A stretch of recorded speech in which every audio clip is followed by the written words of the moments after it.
বন্ধুরা, আমরা সবাই কোনো না কোনো সময়ে এমন অভিজ্ঞতার সম্মুখীন হই যে কিছু আত্মীয় স্বজন এবং প্রতিবেশী যাদের বাইরে থেকে মিষ্টি ও শুভাকাঙ্ক্ষী মনে হয়, তারা মনে মনে ঈর্ষা, হিংসা বা ছলনা করে। এই লোকেরা বাইরে হাসে কিন্তু আড়ালে আমাদের সমালোচনা করে। তারা আপনার উন্নতিতে ঈর্ষান্বিত হয় এবং আপনার দুর্বলতার সুযোগ নেওয়ার চেষ্টা করে। আপনি হয়তো লক্ষ্য করেছেন যে যখন আপনি জীবনে ভালো কিছু করার চেষ্টা করবেন, তখন আপনার সবচেয়ে কাছের লোকেরাই সবার আগে আপনাকে ছোট করার চেষ্টা করে। প্রতিবেশীরা আপনার ভুল ধরার সুযোগ নেবে। এই সব শুনে আপনি হয়তো ভাববেন, আমি কি ভুল করেছি?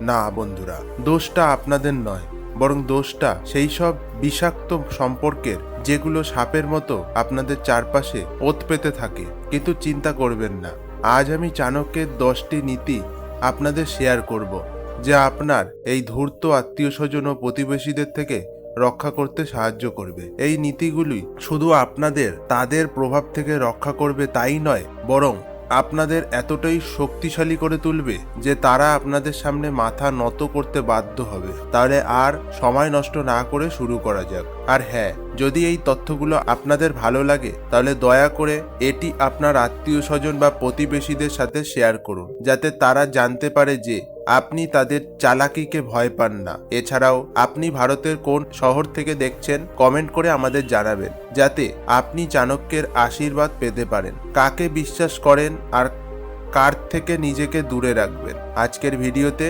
আমরা আচার্য চাণক্যের সেই অমর নীতিগুলো নিয়ে আলোচনা করব, যা হাজার হাজার বছরের মতনই আজকের সমাজেও সমানভাবে প্রাসঙ্গিক। যদি আপনি আপনার লুকানো শত্রুদের চিনতে চান, তাহলে এই ভিডিওটি আপনার জন্য। চলুন শুরু করা যাক। চাণক্য বলেছেন, প্রত্যেক ব্যক্তি প্রথমে নিজের স্বার্থের কথা ভাবে। এটা শুনতে কঠোর মনে হতে পারে, কিন্তু এটাই জীবনের সবচেয়ে বড় সত্য।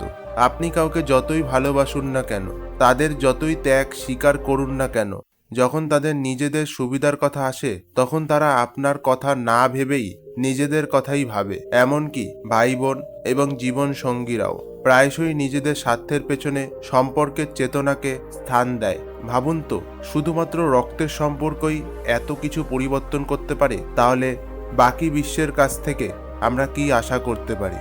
চাণক্য এই বাস্তবতা উপলব্ধি করেছিলেন। তিনি বিশ্বাস করতেন যে সমাজের প্রতিটি সম্পর্কই একটি লেনদেনের মতন। যতক্ষণ আপনি কাউকে কিছু দিচ্ছেন, ভালোবাসা, অর্থ, সম্মান বা সুবিধা, ততক্ষণ সম্পর্কটি চলতে থাকে। সেই মুহূর্তেই আপনি যদি দেওয়া বন্ধ করেন, অন্য ব্যক্তিটি মুখ ফিরিয়ে নেয়। তাই চাণক্য বারবার সতর্ক করে বলেছেন, কখনো ধরে নেবেন না যে লোকেরা আপনাকে পছন্দ করে বলেই আপনার সাথে আছে। হয়তো তারা আপনার সাথে আছে কারণ আপনি তাদের জন্য উপকারী। এটি একটি কঠোর সত্য, কিন্তু যদি আজ আপনি এটা না বলেন, কাল আপনার আপনজন বলে দাবি করা কেউ আপনার পিঠে ছুরি মারবে এবং ততক্ষণে অনেক দেরি হয়ে যাবে। তাই যদি নিজেকে বাঁচাতে চান, তবে প্রথমে সত্যকে মেনে নিতে শিখুন। এই জগৎ আবেগ দিয়ে নয়, বরং আত্মস্বার্থ দিয়ে চলে, এবং এটাই চাণক্যের প্রথম এবং গভীর নীতি। চাণক্য বলেন যে আপনার উন্নতিতে প্রথম যে ব্যক্তি ঈর্ষা করে, সে হলো আপনার প্রতিবেশী। কেন? কারণ সে আপনাকে প্রতিদিন দেখে। সে আপনার জীবনযাত্রা, পোশাক, গাড়ি, অতিথি, এমনকি আপনার বাড়িতে আসা সুখ দেখে হাসে, কিন্তু আপনার হৃদয়ে আগুন জ্বলে। এই ঈর্ষা ধীরে ধীরে বিষে পরিণত হয়, যা সময়ের সাথে সাথে আপনার বিরুদ্ধেই ছড়িয়ে পড়ে। ধরুন, একদিন আপনি আপনার কঠোর পরিশ্রমে একটি নতুন গাড়ি কিনলেন। যে লোকেরা আপনাকে অভিনন্দন জানায়, ওরা আসবে, কিন্তু প্রতিবেশীরা কি বলবে? বাহ, কি সুন্দর গাড়ি, কিন্তু শুনলাম আজকাল নাকি ইএমআই-তে পাওয়া যায়। এটা হলো মুখোশধারী ঈর্ষা। বাইরে থেকে মিষ্টি, কিন্তু ভেতর থেকে তীক্ষ্ণ। চাণক্য এই মনস্তত্ত্বটি ভালোভাবে বুঝতেন। তার মতে, যে আপনাকে সবচেয়ে কাছ থেকে দেখে, সেই আপনার গভীরতম দুর্বলতা জানে এবং সবচেয়ে বড় হুমকি হয়ে দাঁড়ায়।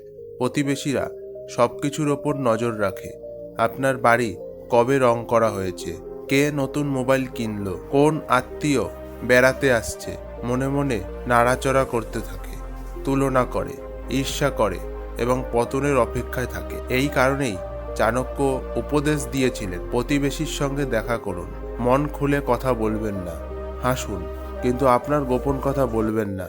মনে রাখবেন, যে আপনাকে সবচেয়ে কাছ থেকে দেখে, সে হয় আপনার রক্ষক হয়ে ওঠে, না হয় আপনার সবচেয়ে বড় শত্রু।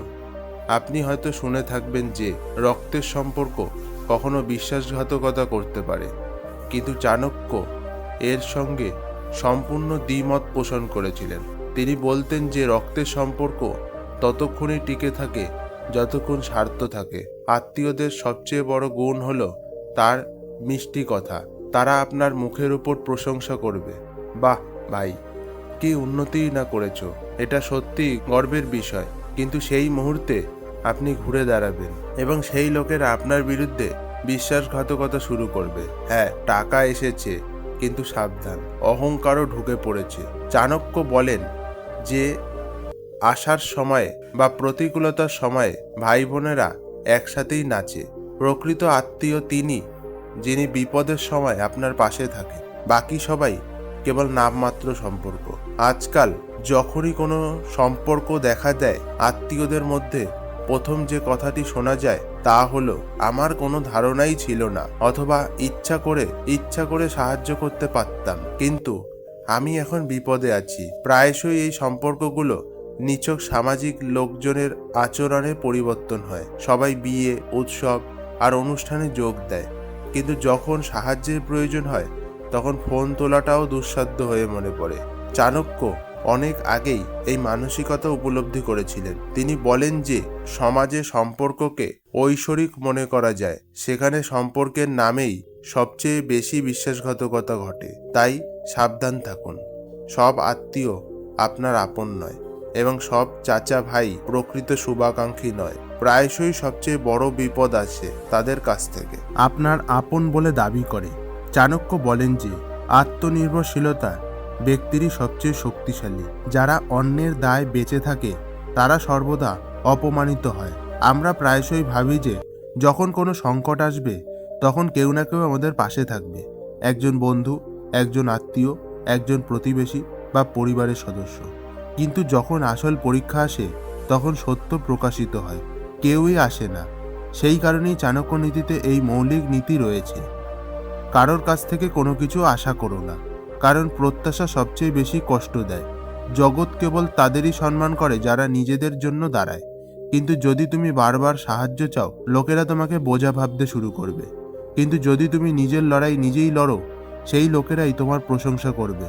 মনে রেখো, যতক্ষণ না তুমি সফল, সবাই তোমার পাশে দাঁড়ায় এগিয়ে আসবে। যেই মুহূর্তে তুমি পড়ে যাবে, সবাই উদাও হয়ে যাবে, এবং কেউ কেউ তোমার পেছনে তোমার নামে কুসংস্কারও রটাবে। চাণক্য আত্মনির্ভরশীলতার উপর পরামর্শ দিয়েছিলেন: নিজেকে এতটাই সক্ষম করে তোলো যে তোমার কারোর প্রয়োজন হবেই না। কারণ আত্মনির্ভরশীল ব্যক্তিকে কেউ নত করতে পারে না, কেউ তোমাকে ভাঙতে পারবে না। অন্যদের কাছ থেকে সাহায্য পেলে ভালো, কিন্তু সবসময় এভাবেই পরিকল্পনা করো যে কেউ সাহায্য করবে না, যাতে জগৎ তোমাকে ত্যাগ করলেও তুমি অবিচল থাকো। এটাই প্রকৃত শক্তি, এটাই চাণক্যের আত্মনির্ভরশীলতার মন্ত্র। চাণক্য বলতেন যে কারোর কাছ থেকে নিজের ভাবনা ভাগ করে নেওয়া দুর্বলতা হয়ে উঠতে পারে, কারণ একবার কথা বলা হয়ে গেলে তা আর ফিরে আসবে না। উদ্দেশ্য খুব দ্রুত বদলে যায়। আজকাল অনেকেই ভাবেন, আমার কিসের ভয়, আমার তো লুকানো কিছুই নেই। কিন্তু এই ভাবনাটাই সবচেয়ে বড় ভুল হয়ে দাঁড়ায়। আপনি কি কখনো খেয়াল করেছেন, যখনই কারোর কাছ থেকে মনের কথা ভাগ করে নেবেন, কিছুক্ষণ পরেই সেই কথাটাই আপনাকে আবার ফিরে আসবে। এটা আপনার বিরুদ্ধেই ব্যবহৃত হতে শুরু করবে। আপনার দুর্বলতা, আপনার সমস্যা, আপনার নির্ভরশীলতা সবই মানুষের কাছে গুজবে পরিণত হবে। এই কারণেই আচার্য চাণক্য বলেছেন যে জ্ঞানী ব্যক্তি তিনি, যিনি নিজের গোপন কথা নিজের কাছেই রাখে। আপনি কি ভাবেন, আপনি কি চান, আপনার পরবর্তী পরিকল্পনা কি? অন্য ব্যক্তি যদি এই বিষয়গুলো আগের থেকেই জেনে নেয়, তবে তারা হয় আপনাকে নিয়ে উপহাস করবে অথবা আপনাকে থামানোর চেষ্টা করাবে। চাণক্য নীরবতার শক্তিকে অত্যন্ত গুরুত্ব দিয়েছিলেন।